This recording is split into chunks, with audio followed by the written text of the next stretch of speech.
Shut up and sit down.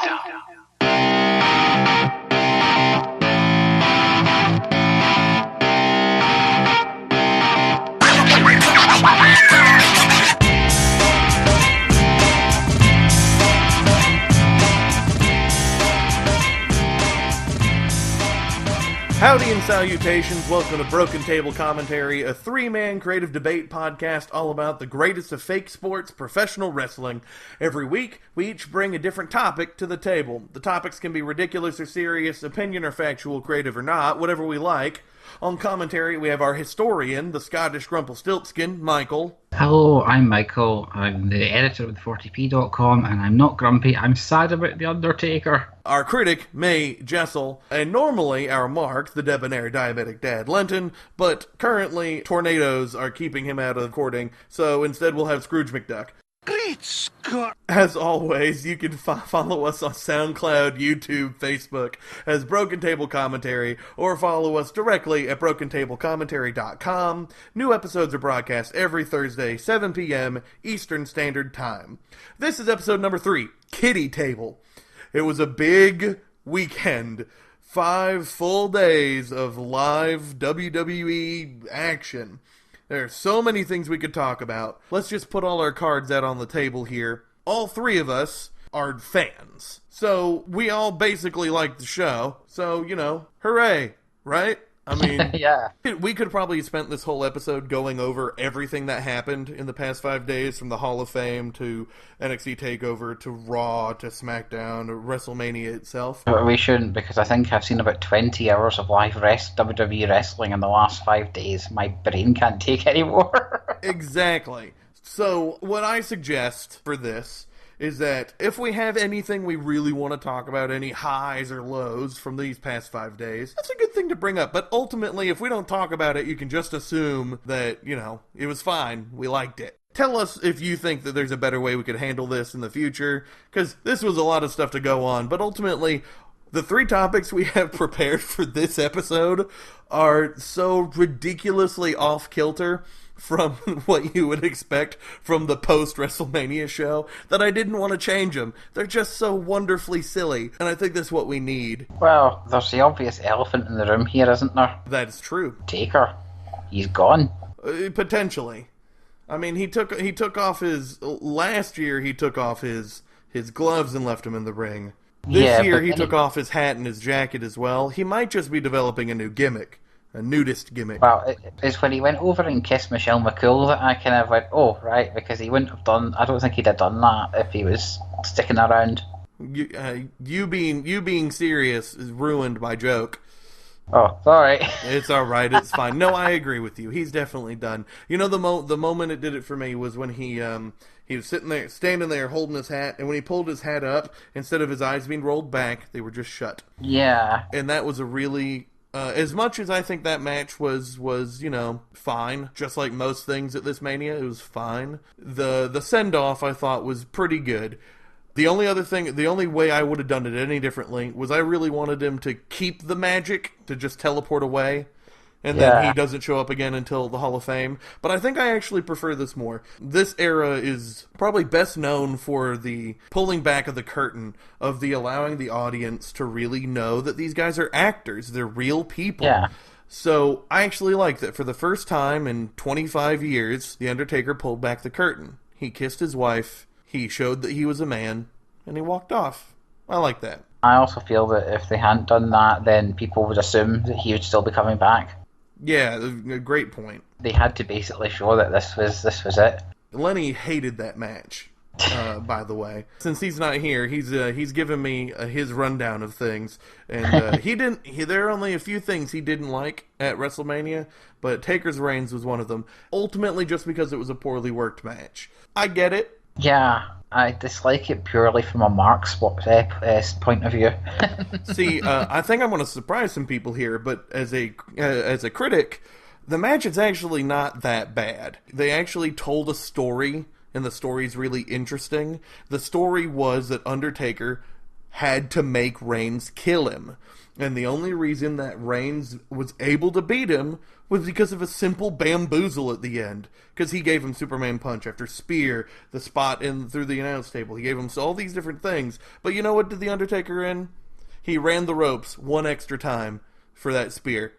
He ran the ropes, he ran again, and then Taker turned around expecting the spear, but then Reigns ran right by him. You see Taker go, what the hell? And then on the way back, it's the spear, and that finished it. That finished the match. He won the match not because of any skill or power. He won the match because Taker was old.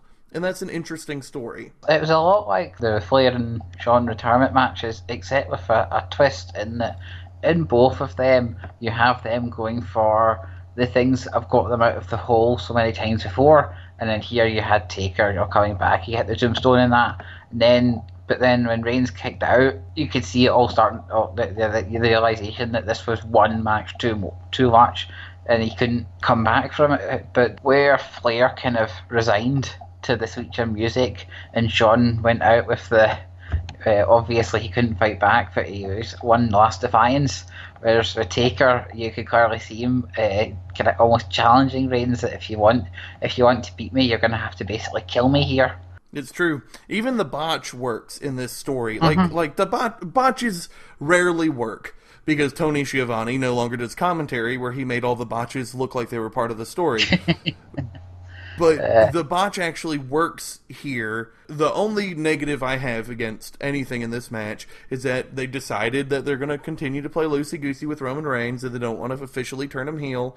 So he didn't get a character moment, because what put over Shawn Michaels' Ric Flair was the I'm sorry, I love you. That's character in that story, and that was devoid here. Reigns isn't good enough to do that. His character isn't strong enough to do that. And they were gonna just end the whole thing sad, so they just didn't do anything else. Well, I remember last week I was quite cynical. They were going to do anything with Reigns, and at Mania I was still cynical. But then after his 15-minute promo on Raw... Hey, I loved that Raw. If any of you missed it, the first 15 minutes of Raw, the night after WrestleMania, was Roman Reigns standing in the ring as everyone booed him, told him to go fuck off, cheered for Undertaker, called him an asshole, just constantly, over and over again. And all Roman Reigns said was, this is my yard now, and he left. The problem with that is that he still didn't turn heel. It's the loudest, most heel, most amazing segment in Raw in maybe the past 3 years. But the writing still didn't turn him heel. And that's my problem. A good character, good story, he'd turn. But all he did was sit there and do the John Cena thing where he smirks at the audience and just stands there and wait. Ugh. Anyway, I didn't want to get on a bad style. I actually wanted to defend this damn match, because I actually think that, as it wasn't very good, I was sitting here with two of my other friends watching, and they were both super down on the match, because commentary is rubbish, because of course it's rubbish. JR came back to be rubbish. But I like to provide commentary during the W pay-per-views, because other than Corey Graves, and every now and again Byron Saxton when he's more on play-by-play than color, commentary is essentially bad. So I like to give commentary and history and talk through the match, and I was able to talk up that match to them, because they were both down. They were done. They were like, I hate this match. I don't care. But as I was pointing out the little story and the little bit, they were getting into it. So I wanted to defend the match. Well, that's the thing. If you just took it on its own, then it would be a mediocre last match for Taker, but you can't divulge it from 27 years of history and backstory. Yeah.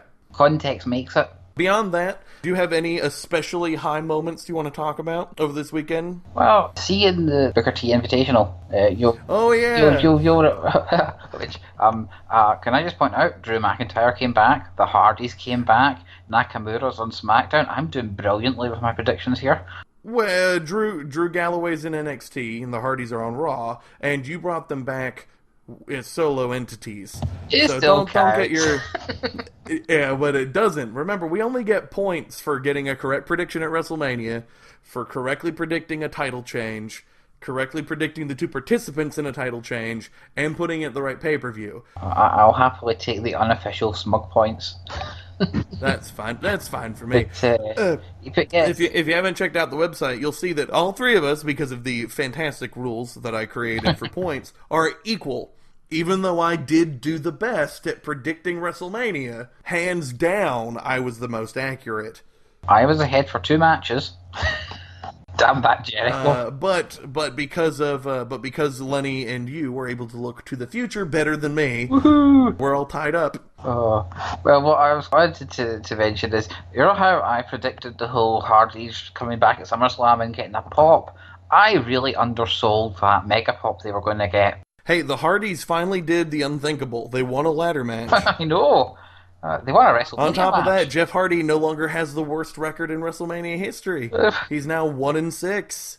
It's incredible. Now I think Bray Wyatt has the worst WrestleMania record at the moment. It's not Yeah, I believe Bray's 0-5, right? I think it's 0-3 or 4, but my goodness. He's like the reverse Undertaker. Yeah, that is a match that I did not care for. And funnily enough, Lenny really liked. I'm not a fan of Orton title matches in general, but the whole gimmick to this one made it really stupid.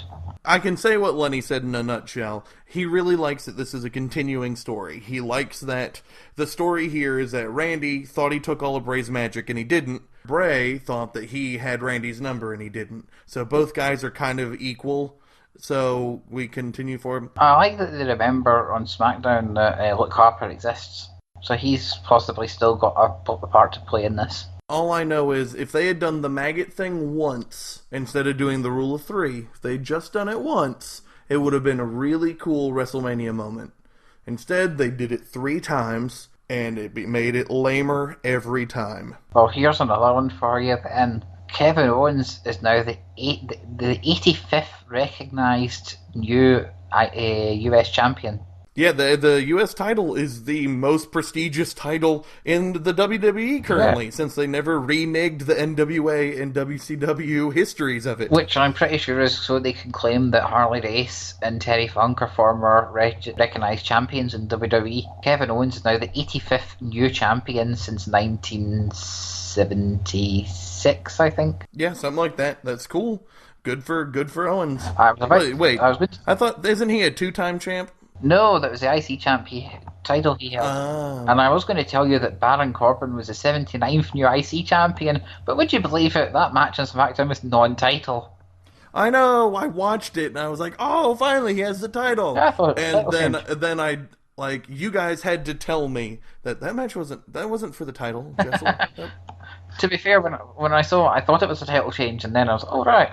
It's just a gimmick match for no reason. To put Baron Corbin over for no reason, because 50-50, whatever. Let's talk about, I only got one other thing that I gotta say, and to me it's very important, and it's that I saw, so far, my match of the year this weekend. Well, what was that? Revival versus DIY versus the Authors of Pain at NXT TakeOver. Interesting. That match was fantastic. It continued to tell an incredible story. It told more than an incredible story. It told an amazing story. It made the Authors of Pain an awesome team that you want to see. It gave DIY heat and gave the Revival the heat they needed so that when they debuted on Raw, they actually were a big deal. Yeah. Like, that match is great. I did like how it became the thing where if DIY and Revival could work together for 5 minutes, they would actually beat the tag champs, but they just hated each other too much. Exactly. Both the split pair, the split pairs finishers was amazing. It was so good. It was so good. The story and the match work, it's phenomenal. It's amazing. And I'm a little bit sad that the Revivals moved up to Raw so that we couldn't see the story. I get it. Revival had to turn face after that match if they stayed in NXT. Yeah. But breaking Kofi's ankle allows them to stay heel. I get it. I'd rather see them be face brainbusters, but, you know, what are you going to do? But yeah, that match for me is match of the year so far. It is April. That is my match of the year. Hands down. Oh, it was probably match of the weekend. Absolutely. I can't think off the top of my head of what would top it. A lot of people would say Okada Omega. I went into WWE. Well, I'm talking about everywhere. Because, Okada Omega, the quote 6-star match. Oh, the one from January. A lot of people would claim that one. The one from January, which the WWE were planning to top at WrestleMania, I'm not sure what with. The cruiserweight match, clearly. Oh yeah, that was a really well done match. Best match of the night. And I really liked how they managed to end it with some really wonderful healery. Attacking the man's re-surgeried eye. No. We have to put this in perspective, because a lot of people don't understand just how smart and good that match is. Ever since 205 Live started and Aries has been on commentary, the only thing that he has said every night is, I would thumb him in the eye. Austin, how would you take care of Jack Gallagher? Well, I'd thumb him in the eye. So on, so on, so on. As Neville is reigning as the king of the cruiserweights, as Austin sitting there, hyping him up as good, but wanting a piece of the action. Once Austin finally debuts, and he's face, and he's working, the first time anyone in 205 Lives in the new Cruiserweight division thumbs anyone in the eye, it's Neville doing it to Austin, who has been saying it every night.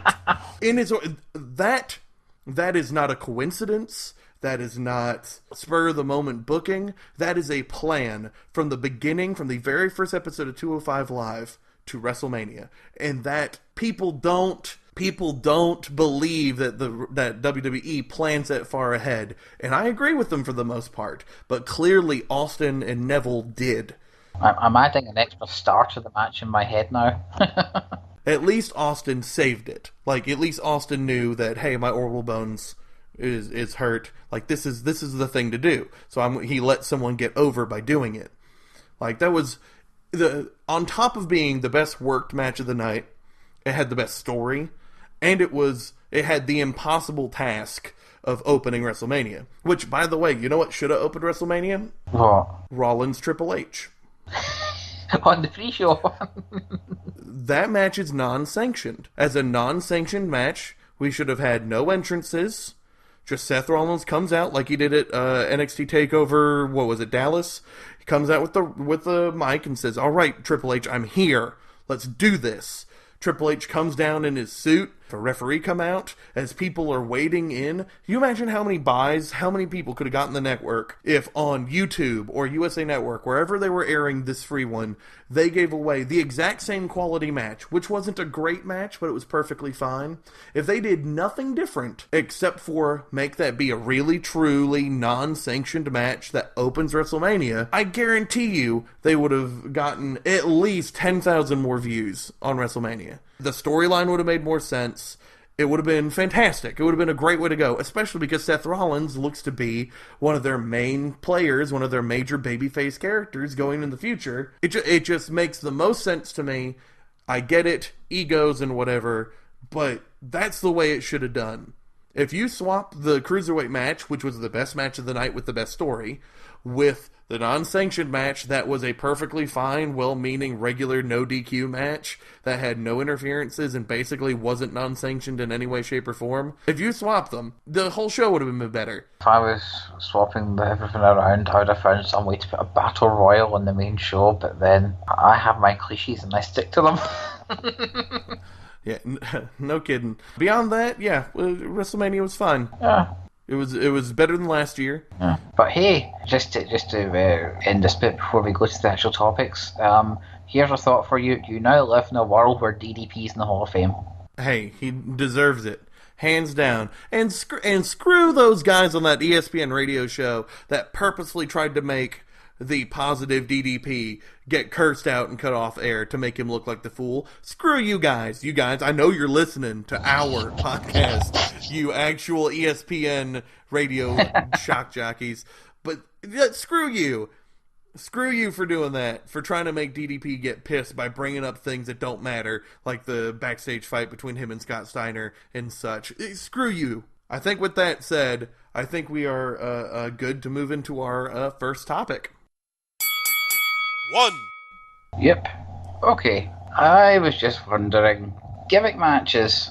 What would be the gimmick match that any company, it can be WWE obviously, but there's also WCW, TNA, if you can think of anything good that TNA's ever done.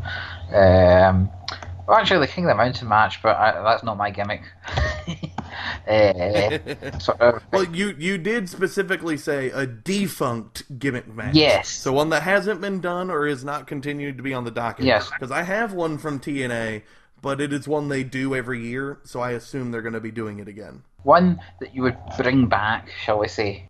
Here, since Lenny's not here, I'll go ahead and do Lenny's. Okie doke. He had two backups. Uh-huh. One of them is his preferred one, but he couldn't think of how to book it. So I'll talk about that one in a second. But his other honorable mention was the 60-second to return to ring Falls Count Anywhere match. Right. I don't know what he's referencing. I don't remember that. He's talking about Randy Savage v. Crush from WrestleMania 10. Oh, okay. Well, there you go.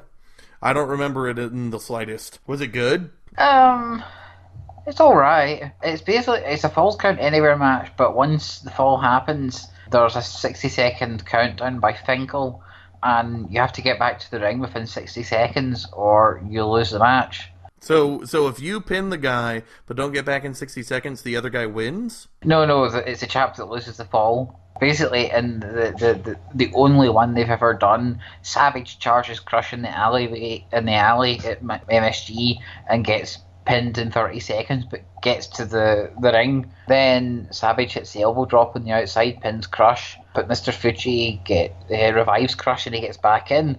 Then they fight backstage. Randy Savage, he pins Crush backstage and then ties him upside down to a pole, which then breaks, but Crush lies there in a heap while Savage goes back to the ring and wins. And it's his last WrestleMania match. And I think, it's his last pay-per-view match before he left WWF, Savage's. I mean, I loved it as a kid, so I suppose, it must work then. I don't remember. I've never seen it, I don't think. So I'll have to look it up. I don't know it. But here's his pitch. Alright. Brock Lesnar continues his dominance over big, slowy-ass guys like The Big Show, Braun, ends up feuding with Finn Balor, but finds it hilarious that someone so small would ever consider he'd have a chance. Lesnar begins targeting smaller guys, people around Finn's size, on Raw, just throwing them around like paper dolls. Finn isn't phased and says he'll out-finesse and outsmart Brock Lesnar. Brock Lesnar goes to attack Finn, but Finn is able to work out of the suplex and get the cameraman involved, tangling Lesnar up into the camera cables and completely making him immobile. This sets up Finn Balor versus Brock Lesnar, return of the strap match. I see. Put their logos up next to the corner posts and light them up instead of using blue and red lights. Alright. Finn Balor wins. That's what he'd do. So he's talking classic strap match, not a chain match or dog collar. He's talking you have to tap the posts. Wow. The thing about strap matches is they don't tend to recur in really good matches, do they? Don't they, except for the Attitude Era ones where they just decided to not worry about the four corner stipulation, don't they just always work the exact same way? Yeah. The heel beats up the face a whole bunch of times, and then as the heel cockily goes around slapping all the posts, the face is dragged behind and is getting them one by one, and the face wins. Isn't that how they all work? I seem to remember the Crime Time breakup match working that way. The only one I can think of off the top of my head, which was actually good, is the one where JBL wins the title off of Eddie Guerrero, and that's obviously because it's got Eddie Guerrero in it, so it's a step above many of the. That's a Great American Bash, right? Yeah. Yeah. Well, strap matches were never my thing, but hey, I wouldn't scoff at seeing it back. There have been worse gimmicks. Yeah. In his heart, in Lenny's deep down heart, his number one choice is the Punjabi prison match. But he couldn't think of a way to make it feel natural and come back. But he really likes those matches. I wanted to watch those matches. I made a short list of ones I'd never seen before. But I found one I like so much before I got to watching the Punjabi prison that I didn't watch the Punjabi prison. Oh, wow. I was like, oh, this one's perfect. This is amazing. So I didn't watch it. I need to go when we watch them. Or watch them for the first time. That's from my era of time I wasn't watching wrestling. The Taker Big Show one, it's alright for what it is, but you can tell that it was meant to be Taker Cali, and Cali was, inverted commas, injured. That was during the elevated enzymes incident. I don't know if you know about I don't. Oh. I completely. All I know is that it's Undertaker Big Show in the first one, which is weird that the first one doesn't have Khali in it, and the second one is Batista Khali, which is the one I was going to watch. So I was like, oh, I like Batista. Babyface Batista was one of my favorite characters. Well, in the week before that show, the Great American Bash 2006, all these wellness tests came back in one bunch, and they all showed elevated enzymes and other worrying things, and basically knocked. Oh, is this the ring that got Edge involved in Booker T? Basically, it was a whole bunch. Something had contaminated a whole bunch of wellness reports, and they were all false positives. But it looked like a whole bunch of folk. I mean, there was even a rumor going around that some of them were showing signs of hepatitis. Oh, jeez. So basically, Lashley got pulled from his title match. Khali got pulled. Matt Hardy was rumoured to get pulled, but he shows up in the show, so I think that was a news rumour. And some other folk whose names are going up my head at the moment. Basically, the weekend of the show, most of the matches get changed, and Big Show wound up replacing Khali in that match. So with very little clear time to pair it, it's much better than it could have been, although both men really are struggling with the gimmick idea. The second one, the Batista Khali match, I saw it at the time and I've not seen it since, but my memory is that it was shockingly good for a title match with the Great Khali. Hey, I like the words shockingly good. I want to give it a shot. Like, I was gonna watch it, but I didn't. I found something I liked more. It was around the time when, this was right when Batista in 2007. Batista was really good because he had that rocket under his arse because of everyone assuming he was going to be rubbish at WrestleMania. Oh yeah. So by that point, he was like, okay, I've got a match with Khali on pay-per-view, and Cena's already carried Khali to a decent pay-per-view match. Right, challenge accepted. So he really works his socks off to make that at all enjoyable. So, like I said, I made a list. I made a list of 4 matches that I saw as I was going through things, and I watched them in order, and the third one was so mind-bogglingly awesome that I didn't get to the Punjabi prison. So the other 2 I like, but I disqualified them for one reason or another. First one I disqualified was the Asylum match, WCW Asylum match, the Steiner-specific Asylum match. If you don't remember those, it is a circular cage, so no bars or anything, just a single hoop with chain link going all the way up, put in the center of the ring, and you can only win by submission. Steiner had 3 of them. Scott Steiner. He won all 3. One of them was versus his brother. It's a neat idea. What time do you need this from? This is WCW. He had 3 of them. I didn't write down when they were. But I liked them. I thought they were neat. You make it sound a bit like the Lion's Den in the ring. It might be. I don't know what the Lion's Den is. Oh, that's it. That was Shamrocks. Basically, they brought a kind of octagon-ish thing to WWE, and he beat Owen Hart in it, and then Steve Blackman. I suspect that it's probably WCW aping that idea. Well, more one than of them likely. might be more than the other, but I'm not. Then this one's nice and controversial, but I really liked this one, and this was going to be my pick until I realized what I actually wanted, and that's the San Francisco 49ers match. Have you ever seen the San Francisco 49ers match? I'm not sure I have. The October 2nd, 2000 Nitro, Booker T versus Jeff Jarrett. Oh, God, yeah. I really like this match. It's actually better than it should be, because the 2 guys actually do a good match. But people at home, the San Francisco 49er match is a lot like Money in the Bank. There are 4 poles, 1 in each corner, and there are 4 styrofoam boxes hanging from the 4 corners. One of them has the championship in it, and the other 3 can have anything. Weapons, other stuff, whatever. Mm-hmm. You have to go get a box, open it up, and if you have the title, you win. If you're not, then you have to keep going. If a weapon gets introduced, then the weapon is legal, but other than that, no other weapons are legal. It's really fun. It's silly and overbooked. Beetlejuice from the Howard Stern show screws over Jeff Jarrett because Jeff Jarrett and celebrities do not mix, and celebrities always screw Jeff Jarrett. It's very much WCW 2000. Yeah. But I liked the match. I thought it worked well. I thought it had a really nice pacing. I love that the first box open was just a stupid blow-up doll, so Jeff Jarrett just gets upset and just throws it, and the doll never matters in the match. It's just a joke. The second box is Booker T opening it, and it's a framed picture of Scott Hall for no reason, and the look on Booker T's face is so wonderful. He's just, oh, of course. Of course, there's a picture of Scott Hall. It's so good. I love it. Then there's the coal miner glove, a neat weapon I'd never seen before. Now the boxes were on like twine, and they were terrible, and they fell apart almost immediately. And the championship belt even fell out of the box it was in the last seconds of the match.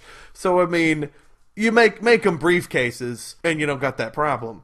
But this is why I disqualified it. Because as much as I liked it all, I realized I just really like Feast or Fired from TNA.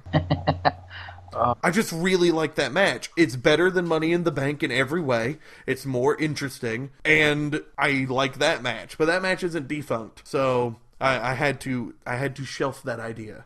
It was the Christopher Daniels gimmick changing match. Oh, it was so good. He gets fired, then he comes back as Curryman, but then Curryman loses too. He gets the pink slip. Perfect. Wonderful. I love the idea. It's so many ways to tell stories. And ultimately, that's what the best gimmick match is about. Gimmick matches are about finding ways to tell great stories. Stories that you can't tell with a regular match. So my pick, and this baffles me that this match type exists. Not only does it exist, it was only used for championships. It was done 3 times in one pay-per-view and never done again. Uh-huh. Oh, yeah. I think I know what you're going about, but go ahead. The championship scramble match from Unforgiven 2008. Oh, that was holy heck, that is a cool fucking match type. Holy heck, that match is so cool. So here, let me explain it for folks, because I had missed it. It was on one pay-per-view. You could have entirely missed a really cool gimmick match. They had 3 of them: ECW title, Raw title, SmackDown title. So how it works is it is essentially a 20-minute time limit, 5-man gauntlet Iron Man match, essentially. So you start with 2 people, and then after 5 minutes, a third person comes in. After 5 minutes, another one. After 5 minutes, the last one. Then at the end of the next 5 minutes, whoever holds the most recent pinfall or submission victory in the match becomes the champion. But you can have pinfalls and submissions before that. So there's no eliminations, so it just becomes a ever-increasing match to 5 men. It's really good, and my favorite part about it is all the different ways you can tell stories. Within 3 matches, they told 3 different types of stories, and there's so many more you can tell. The ECW match was about Matt Hardy, who was in from the beginning, having to do everything he could to stop former heel champ Chavo get the title back, and stop current champ Mark Henry from destroying everyone. Matt Hardy gets a pinfall with 4 minutes left, essentially. And he spends those 4 minutes constantly harassing Mark Henry and breaking every pin count. And it's incredible. It's Matt Hardy being smart and putting out fires and getting a title that he ultimately really deserved. And the fans appreciated. Then you have the Raw match, which was Triple H, the conquering garbage Triple H, versus 4 up-and-coming mid-carders. All of them with hunger in their eyes and all of them wanting it. And everybody had their own ideas. You have the Brian Kendrick talking about how I can't beat Triple H by himself, but I can beat him overall. And you have him talk about the art of war, and it's really cool. What's really cool about that match is you have Jeff Hardy trying to get a title he feels he deserves, but Triple H won't let him have. But you also have 3 other mid-carders that WWE can test the waters with the audience. The audience sees Brian Kendrick get a pinfall, and then they react, because if Kendrick if he just holds on to that pinfall, he'll be champ. Yeah. And that's such a cool idea. And you could test new people and test how the audience will treat them if they were big champs. It's really, really cool. But then on top of that, you also have the SmackDown title one. And the SmackDown one, they made all former champions, which adds a whole nother level of prestige to it. You have babyface Batista and Rey Mysterio working together, and then Rey gets greedy. Doesn't turn heel, but he get greedy on him, and Batista's like, "Why would you attack me?" And the whole story is about how Batista should have had this match won, but everything goes wrong, and then at the very end, a completely damaged Jericho pins somebody just after Batista gets the pin. So Batista thinks he won with like 15 seconds left, but Jericho has it, and he doesn't realize until he looks around and says, "Oh no, there's not enough time. Darn. Jericho's your new champ." It's amazing. It's perfect. Great acting. It's just such a good match type, and there's so many more stories you could tell in that match. You could do so many more. Can you imagine a tag team version of that match? That was back when Mandy was still a really big WWE fan. And can you believe we were watching that live, and when the Brian Kendrick was the WWE World Champion, my God, we both marked the fuck out. Absolutely. It was so good. I did. I was watching how old is that match now? Almost 10-year-old match. It's September 2008. And I still flipped out over the Brian Kendrick possibly winning. It was so good. And then in the main event, not divulge it from its context, it came on 3 matches after Sean B. Jericho in what at the time people thought was the feud ender for that. And it ended with Sean basically knocking the fuck out of Jericho, so that the stopped it. Jericho is all destroyed. Yeah, and then he came back to win the world title. So the whole point was so good. He shows up with all this makeup on, all this damage, holding his arm because he thinks it's broken and the shoulder's dislocated. He walks in, he takes one spine buster and rolls out, but then he ends up beating Batista because the odds were so stacked. Oh, it's so good. Because he's also make the point that even on the worst night of his professional life, he still won the world title.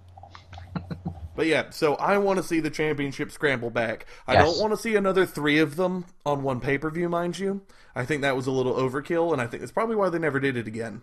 I feel I should. But I'd love to see that match come back. I feel I should just tell you that there was actually a 4th championship scramble. What? Yep. Where? I didn't know this. It's from the Bash in 2009. I'm sure you can find it on the network, but it's for the ECW title, and it's Tommy Dreamer versus Jack Swagger versus Finlay versus Christian versus Mark Henry. Who wins? Dreamer. Because Dreamer retains? Yes, because it was the middle of his, if he loses the belt, he'll retire. Oh, I gotta see it. I didn't know. I thought there were only 3. I'm so excited to see another one, even if it has Jack Swagger in it. All right, so I talked long enough. What do you got? This was your topic, so I'm really interested in what you want to see back. Well, when I think about gimmick matches, there are many that come to mind. You know, the Kennel from Hell. Well, isn't the Punjabi prison is essentially the Kennel from Hell? Oh, obviously, when you think of me, you think, am I thinking of tournament gimmicks? Am I thinking of battle royal gimmicks? And I thought to myself, why do one when you can do both? So, are you talking Battle Bowl? Oh yes, yeah, Battle Bowl's great. See, I thought about Battle Bowl, but it's not just one match. So that's why I didn't even put it in the category, because it's, that's a whole pay-per-view. I admit it's a cheat, but then the bias of the question I ask her here. So for the folks who don't know it, since we're talking obscure gimmick matches, what exactly is a Battle Bowl? Well, the Battle Bowl was this idea that I think Dusty Rhodes came up with it. That basically what you had was a way to determine the number one contender for the WCW World Title at the time. Was they would get 10 tag matches, and the winners of the tag matches would qualify for a Battle Royal. 10 randomly seeded tag matches. Yes, instead of just going, the Horsemen, you can go together and you can take on so and so. You'd have 40 people put in a hat, and they randomly pick up the names. And for example, in the 1993 pay-per-view, the first 2 names out are Cactus Jack and Vader, who hate each other, but they have to team to have any shot at the world title. So they suddenly have this match where these two guys, they basically fight all the way to the ring, they fight all the way back, but in the middle they have to work together to have any title shots. I was just thinking that when you've also got like on that same pay-per-view, Ron Simmons turns heel because he is randomly assigned a rookie who is overmatched in their match, and you just see him on the apron getting more and more angry that this chap isn't tagging him. So when the rookie loses the match, Simmons just snaps on him. There are so many different storylines you can build through this one night that could, fuel an entire, 6 months worth of storylines if you booked it well. Plus, it's a tournament and battle royal, and I love the whole random chaos aspect to it. And if you had it, say, September, October, you could use it as a thing to build a title contender for Survivor Series, and therefore give some sort of shape to those kind of slightly follow post SummerSlam pre-Rumble months. But yes, that's definitely what I'd bring back. I love it. I love Battle Bowl. I love the idea. I like it more than King of the Ring, easily. Because King of the Ring is just a fine tournament, but Battle Bowl is so interesting. I love the strange bedfellows aspect. Yeah, no, these are great. Oh, bring back both of them. WWE, listen to us. Bring it back. Do a Battle Bowl special on the network only. And the winner of it, get rid of Money in the fucking Bank. Do a Battle Bowl special and give the Money in the Bank contract thing to that. That's what I want to see. This is where they listen to us and bring back the Punjabi prison. I'd be fine with that too. I liked this round. I thought this was a fun topic. I like going into the history of obscure stuff and talking our opinions. Though, of course, my topic is next, and my topic... 2. Okay, so I'm a creative type. I like doing funnier, more creative things. So here's my topic. In WCW, Eric Bischoff and Kiss worked out a thing to create the Demon, a Kiss-themed wrestler. It was terrible. It was just awful. But I love the idea of another brand-sponsored wrestler. So I challenged both of them and myself to come up with a new The Demon. So they had to create a new wrestler in the WWE that is based on a band. You have to pick the band, the new entrance music, the entrance music song, and explain how the gimmick works. Then pick a wrestler that would portray the gimmick, either in the company or outside the company. I'm excited about this one, because this one is silly. Yes. Alright, so Lenny decided that he was going to use Jay Lethal. Right. The band is a country singer named Tyler Farr, and the song is Redneck Crazy. Redneck Crazy is a song about reacting ridiculously, though not violently, just immature, to an ex-girlfriend, he says. It's douchey, and the singer is being a bad guy, but in a charming way, because he's acting out of hurt. That's what Lenny says. I've never heard the song, I don't know, but he would then become the Redneck Crazy Jesse Lethal. Here's what all he says. Jay would get immediate heel heat because it's an African American using country music culture, which unfortunately is a thing that makes people mad. People don't want to admit it generally, but that seems to be the case in America. So he overreacts to any little thing that hurts him, and is also a raging redneck and deeply, obnoxiously into Southern culture. Big rebel flag, cowboy hat, cutting promos from the seat of his truck, dancing on stage with Florida Georgia Line during all their performances. He walks the line between a lovable heel and too dumb to matter to anyone anyway. Bonus points, because Jay Lethal can actually wrestle, and he doesn't mind being silly. I see. So to me, this sounds like a mix between Jimmy Wang Yang and Jeff Jarrett, essentially. Possibly. I get the impression that it relies on knowing bits of American culture, which are a bit alien to Scots, I'm afraid. That is true. We are becoming more global in our world wrestling. Well, mind you, but I could see it working. I could see it going. I definitely. He's right. It is sad, but in American culture, there is a little bit of what that black guy's a redneck. Ugh, screw him. He's a double poser. I don't know. I don't get it, but it's definitely a thing. people are strange in general. I see. People are strange. Yeah. But yeah, so that's Lenny's. If I knew the song, I'd probably be able to say a little more. But it doesn't sound bad. It sounds doable to me. It in fact sounds too doable. It's not quite demony enough for me. I want something a little bit worse. Honestly, I'm afraid my country knowledge starts and ends with Johnny Cash. So, this starts with I'm starting from the end of my Booker T Invitational here, where you may recall the Broken Hardys used time travel to get a match with the Shield and the Wyatt family. No, I remember.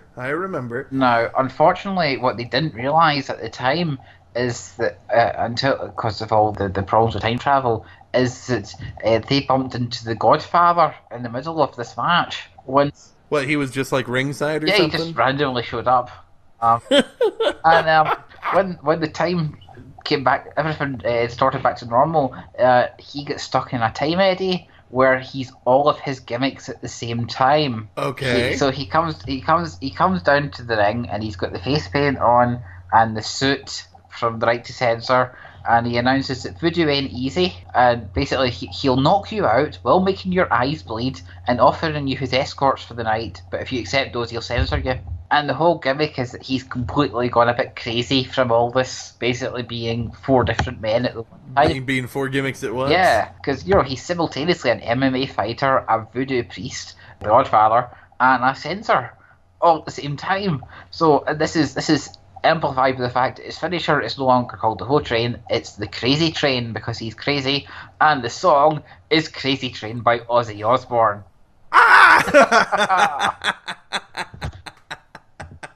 Oh, I love it. Oh, I love it. That's so ridiculous. Again, not how I would have gone. I like how you use the song to get you to the point. I like it. Oh, I really like it. Oh man! It came to me. I couldn't stop laughing, so I had to go for it. Do you think he can still go? Do you think he can still wrestle? You see, that's the flaw in this plan. I got you. You wouldn't cast a lookalike? No. Make it be Big E? I feel like he could probably kind of, if it was just like not legit matches, shall we say? True, like Goldbuster R-Truth currently. Like that kind of role. No, I'm with you. Comedy jobber matches, but not... Yeah. I'm not putting them on pay-per-view for 10 minutes plus. No, I like it. Okay, so I thought way too hard about this. I actually made a long list of songs that I thought would work and bands, because for me, the band had to be iconic and the song had to be a really good entrance iconic theme. Mm-hmm. So I got a list. I got 5 to work through. So here you go. Here are the ones I didn't want. First off, there's a Finnish band named Lordi, and Lordi actually has their own kayfabe, where they are all monsters. One of them is Mr. Satan and is a demon. There's a mummy who plays the keyboards, an ant alien demon who's the bass guitar. Like, it's phenomenal. They're wonderful. And they have a song, Would You Love a Monster Man? That would just be great. Have the Monster Man. I thought Congo Kong in the indies right now, he could do a great job at it. But the problem was this was too obscure. I know Lordi, and I suspect we both know them for the same reason. Of course, Eurovision. Yes. Yeah. Though, to be fair, I also know them from their movie, which is terrible. Just a terrible, terrible movie. I love it. Second up, there is a essentially clockwork robot band called Steam Powered Giraffe. They got famous on YouTube and such, and they have a really good song called Automatonic Electronic Harmonics. And it's a really cool song, and I thought it'd be cool that they could unbox a robot, kind of like the Vaudevillains find a robot in the WWE warehouse. But I can't think of a single wrestler who can be a convincing robot the whole time. And, again, very obscure band. Great song, but great band, but, a little too obscure.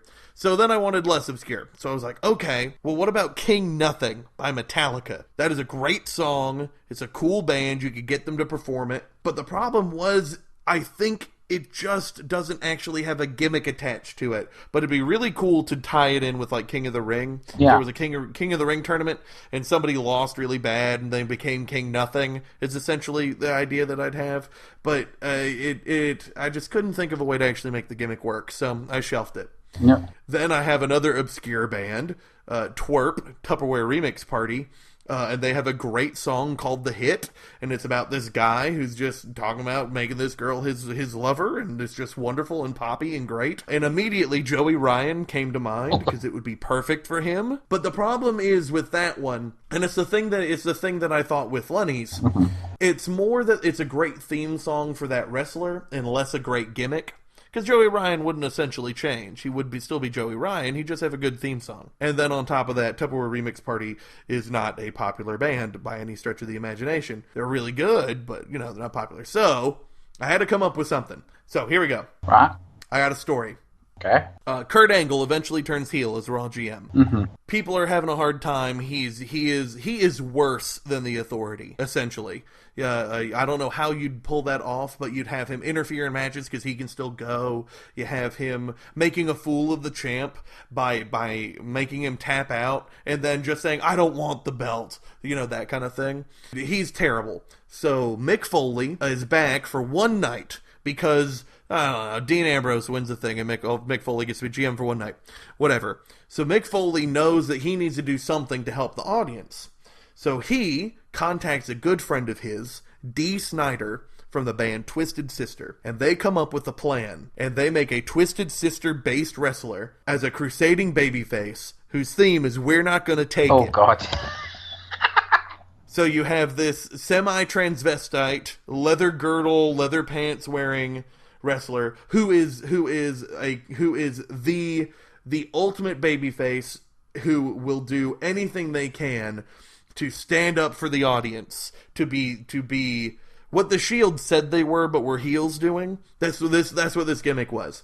And I got 3 wrestlers that I think could do it. One, my best pick is Christopher Daniels. He already doesn't mind playing silly gimmicks with Curry Man. Ring of Honor might be getting bought by WWE, is a rumor that's going around. I don't know, whatever. So with him being current champ, it could be really cool. I could see him coming out in all the makeup with the girdle. We're not gonna take it. He kicks the shit out of Samoa Joe, beats the hell out of Kurt Angle. It'd be incredible. But if Christopher Daniels is too old, or Ring of Honor doesn't do that, you could use, instead of going with a worker, like a Finn Balor type, you could go with a monster type, and go with Rob Terry. Yeah. Rob Terry I liked him when I saw him in FCW, but he wasn't good. I liked him when I saw him in TNA, but he wasn't good. But he has now since gotten actually pretty decent. He's NWA Tag Team Champion right now. Like, he's actually doing pretty well. So bring him back to the fold as this enormous, muscle-bound Dee Snider. We're not gonna take it. Beats the shit out of Paul Heyman and Brock Lesnar, Braun Strowman, Roman Reigns. It'd be so cool. But if that's too controversial, then the one I think makes the most sense in the current roster, without having to hire anybody outside the company, but I would hate to see his gimmick go away, is Trent Seven. I think you wouldn't even have to change him much. He could still be from Mustache Mountain. He just has magical Dee Snider teleport into places, fight for the babyface's powers. You just put him in the leather pants and the girdle, and let him just be British strong style, Mustache Mountain, Twisted Sister. We're not going to take it anymore. So that's my the demon. There's so many options you could have, really, with this. Yeah. Pick a random classic song and make a wonderfully over-the-top character based on it. With The Undertaker now retired, that's essentially the last great character in the WWE. Now everyone's essentially just playing themselves now. Bray Wyatt, maybe, but his magic comes across as hokey, and he loses all the time. So he doesn't have anything going for him. So I'd love to see a return to form, a return to an old school, really neat gimmick like that. I did like how the Bray one started with him basically hinting that Husky Harris got possessed. Oh, yeah. But they've gone a bit far from those days by the seam of it. Hopefully they'll continue to push it with, because man, they're really doing all the magic stuff on SmackDown. Oh yeah, they're blackfacing him with the ashes of his sister and maggots on the projector. He has production powers. the power of bribing, what's his face? Kevin Dunn. Kevin Dunn. But yeah, so that's my demon. Would you like to see my Twisted Sister character? I think I'd have to see it to judge, shall we say. That's fair. And I did pick 3 wrestlers to portray it. There were 3 vastly different wrestlers. Yeah. I feel strong style, power, and technical. 3 very different guys. I feel from the little you said it would be important, though, that it would be a face character. Have to be babyface. Yeah. No doubt about it. But I think the gimmick's got legs. I think it reminds me of Homicide from TNA. Because Homicide wasn't... Homicide? Suicide. Homicide's a different person. Suicide, the video game character, become real. Originally played by T.J. Perkins. Oh yeah, I think Christopher Daniels and Kazarian were both him at one point too. I think he's had more people than Doink now.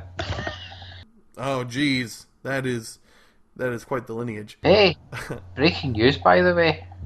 Oh, breaking news. Yes. Yeah, let's hear it. Simon Gotch has been released. Hey, good. I mean, I hate to say that. I don't like reveling in people getting fired, but that guy botched every match he was in on pay-per-view, and then nothing, because that's exactly what it should be. I hope nothing bad comes for Aiden English, but I suspect that he won't be... Well, he married a Guerrero, so he might be in like sin for a while. Well, there's only one vaudevillain now in the WWE. Although because this is just breaking news, I don't know if that's just a one-off or the start of the annual spring clean. But at least he got his WrestleMania paycheck. Yep. Okay, so that brings us to topic 3. 3. Which is probably the least controversial topic.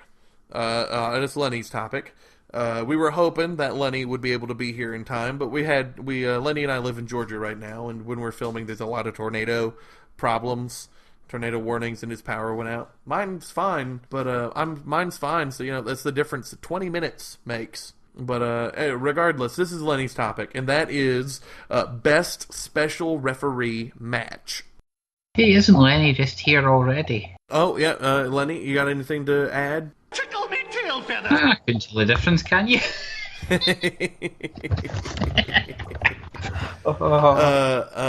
So first off, because I have this opportunity, I'm going to go ahead and say this. I hate the special guest referee gimmick. Can't stand it. I tend to stick to The Rock's view on them in his book, which is I think it's difficult to get now because it's 3/4 kayfabe and then a quarter actually him speaking to a journalist. Yeah, I liked it. What, Know Your Role, right? Yeah. Yeah, it's a good book. It's but in it, Dwayne basically, he says that he always had an issue with special referee matches because, for example, in that WrestleMania with Austin 99, originally Big Show was going to be the ref in their main event, and his view was that when your referee is 7 foot tall, nobody's paying attention to the match. I just never understood it. Special guest referees go one of two ways. Either 1, they become the star of the show, or 2, they're just a regular referee except for 1 spot, maybe 2. I'm not a fan. I don't like it, but that's what made this an interesting challenge, to find the one that I actually think did it best. Mm-hmm. When I was thinking of this, I'll be honest, that one match immediately came to mind, and it's not a guest referee you'd immediately think of, but it's a match which I think was better for it, which is a rarity with this gimmick. I mean, if you look at the history of the guest referee, you've got some good ones, like Jesse Ventura at SummerSlam 88 and 99. They were useful storyline ones, and they were different both times, because at 88, the whole story was that people thought that DiBiase had bought him out, but in the end, he's able to prove that no, he's got too much integrity for that. But there's also, and then you've also got WrestleMania 1, of course, where Muhammad Ali seems to think he's a guest referee. And the guest fighter, the star, that is Ali. But then you've also got really bad ones like Lita in the Hardy match. You've got ones that are used to further storylines, like when Eddie Guerrero was the referee for a test match and it got my European title shot at WrestleMania 17. And one of my favourites, which isn't the one I'm talking about here, where the Batista, who was meant to be injured, said, I have a special guest referee for this match because he was SGM, and then the camera dived back to Batista in a referee shirt, and he did the jazz hands and And went, he does the "Ta-da!" jazz hands. Oh, that ta-da is one of the most used GIFs I've ever used. It's perfect. I love babyface, genre-savvy Batista.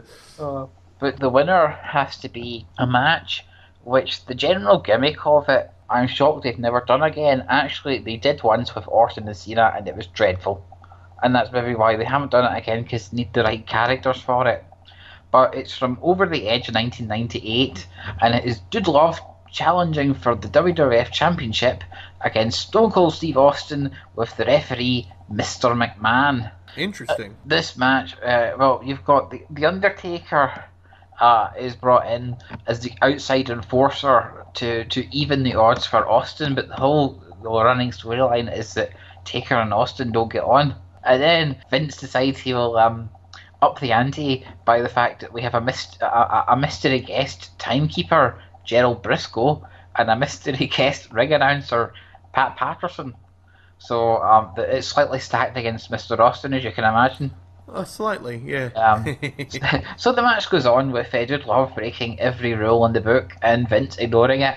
And then Dude Love gets a chair and he hits Austin with it. And then Vince gets an idea and runs over to Pat Patterson and Pat Patterson goes, "I just want to remind you all this is a no disqualification match." And then, so it continues and they start brawling up the back. And then Vince runs over to Pat and he goes, "I just want to remind you this is false counts anywhere." So they're basically just inventing the rules of the match as it goes along to further try and screw over Austin. Was this before or after the Canadian rules match between Lance Storm and this was Mike before. Awesome? This was before, yeah, like 2.5 years. Okay, because that's essentially the same thing. I considered that one, in fact, because I love that match. I love how heel it makes him come across. But I don't remember the Dude Love Austin match very well. So I get you. That's interesting. In the end, Vince he's holding Austin for the chair shot. Would you believe? I know this never happens in wrestling, but Austin ducked it and the chair shot hit Vince. Oh no! Patterson ran in to try and do the quick free count, and Taker got him and choke slammed him through one of the announce tables.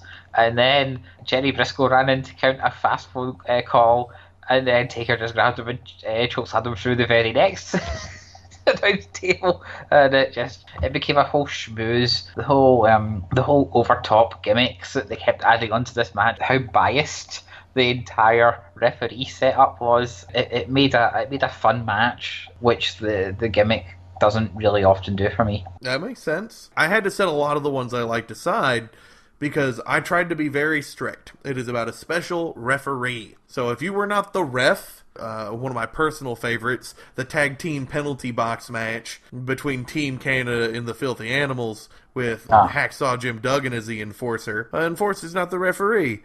It had to be referee. And since I hate this gimmick, it was really hard to find one. But you brought up a wonderful man who knew a good something about being a special referee by the name of Dwayne The Rock Johnson, who I think did it best on an episode of SmackDown. September 30th, 1999, Triple H versus the British Bulldog for the WWE Championship with The Rock as a special guest referee. Because you know what? If a wrestler was going to be made referee to the title match, you know what they'd do? Nothing. They'd do whatever the hell they'd want because they're not part of that damn match. So who cares? The Rock spends the whole time, he doesn't put on a referee shirt, he keeps his sunglasses on the whole damn time. He refuses to count. He hits people with the belt. He gets on commentary. He doesn't do countouts. He doesn't give a crap. This is the Rock show, Michael. I don't care.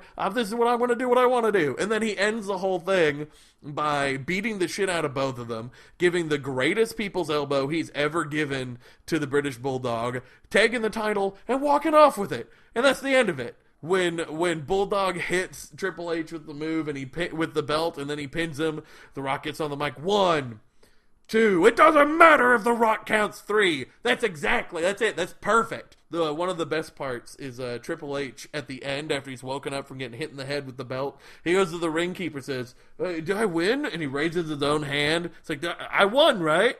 Where's my belt? And the ringkeeper's like, oh, the Rock took it. What, the Rock took it? And he beats up the ringkeeper and then runs after the belt like a little kid who had his toy stolen. Oh, it's so good. It's so funny. It's so smart. And it does everything a special guest referee should do. That is the best one, in my opinion. Hands down. I completely forgot about that match until you mentioned it again. The whole 1-2, it doesn't matter. It just made us laugh so much at the time. It's so perfect. It's so good. It's on the Rock show. He just doesn't even get to be. He doesn't even get to be in the contendership because Austin already has number one contender. So it's whoever wins this match faces Austin. So the Rock doesn't even have a match at the next pay-per-view. So he's special guest referee. He's like, whatever. I don't care. And he makes his presence known, and it's perfect. It's glorious. You might have seen that People's Elbow. It's the one they use all the time in images because it's audience. Because it's he was in dress shoes, so it's the one he slides up to British Bulldog. So good. It's perfect. It's glorious. So that's my pick.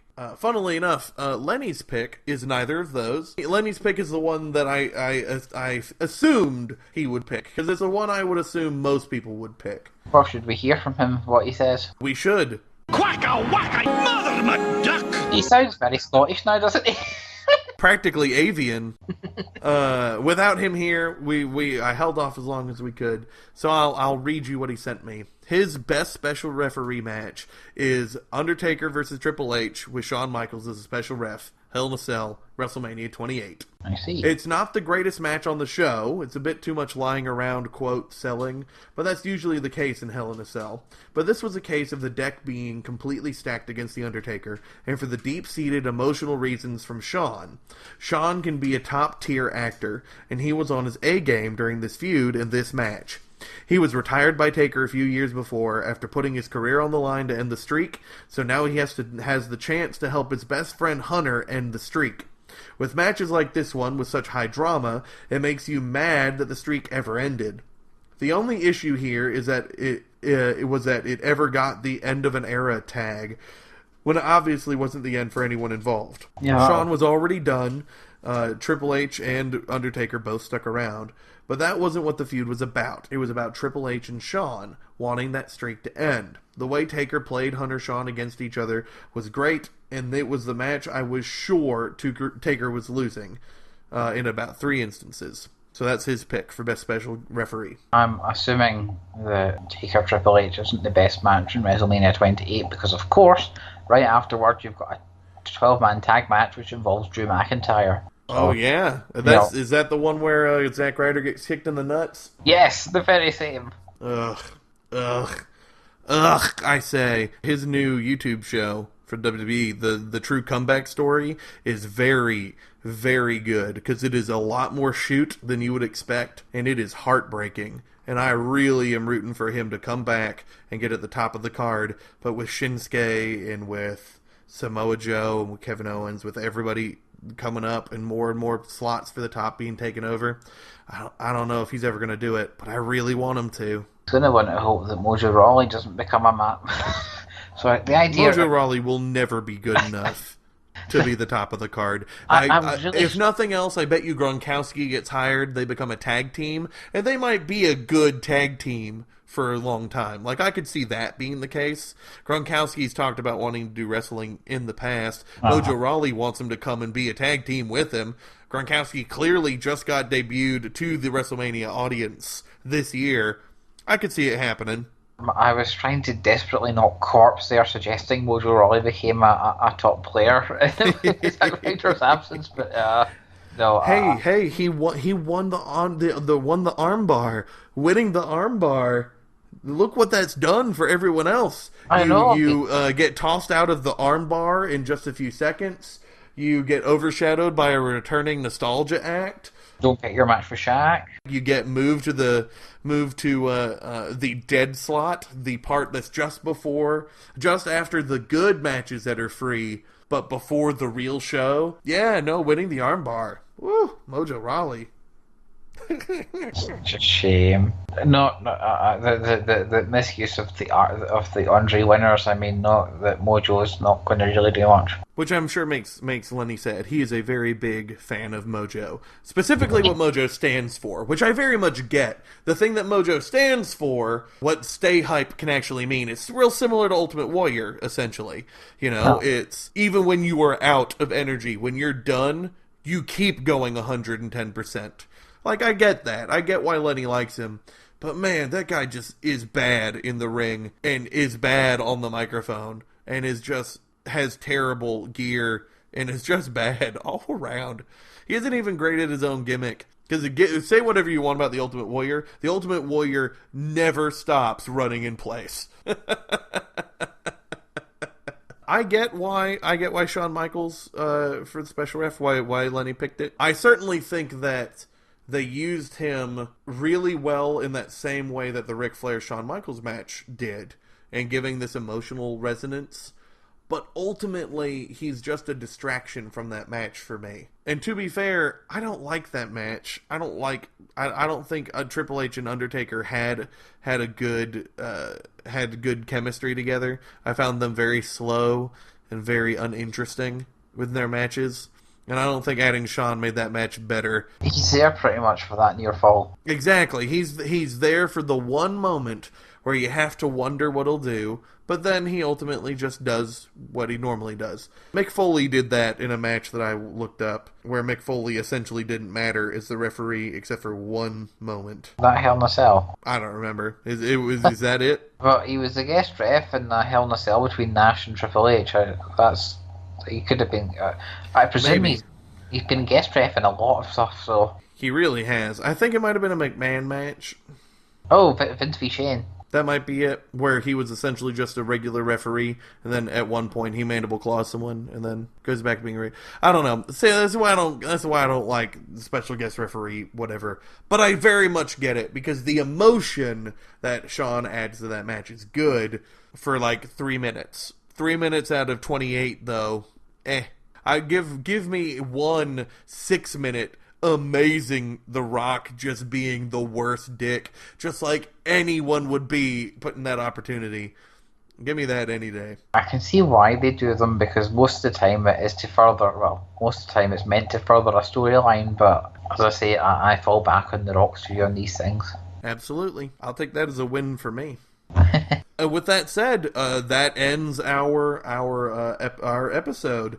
I hope you guys enjoyed this a little bit off kilter, but we talked some Mania, which I'm sure some of you cared about. But ultimately, we want to move forward. Oh, I was about to say a thing that's gonna make people mad, but I guess I should save it. I shouldn't do that just right at the tail end before I cut us off, right? Well, now you can't just leave them hanging now. No, I'm gonna leave them hanging. I'll do it later. Maybe I'll make my topic next week. About this so that I can really rant about it, so that you guys can all get super mad at me because all of you are dumb marks and none of you think critically. Ooh, me turning heel. Next week, send your hate mail to Jessel. That's right. You can send your hate mail to YouTube, Broken Table Commentary, in the comment section. You can do it on SoundCloud by giving us a like and doing it in the comment section, or on Facebook. Follow us and give so and so blah blah blah blah blah. I think we're done here. Goodbye, everybody. Take care.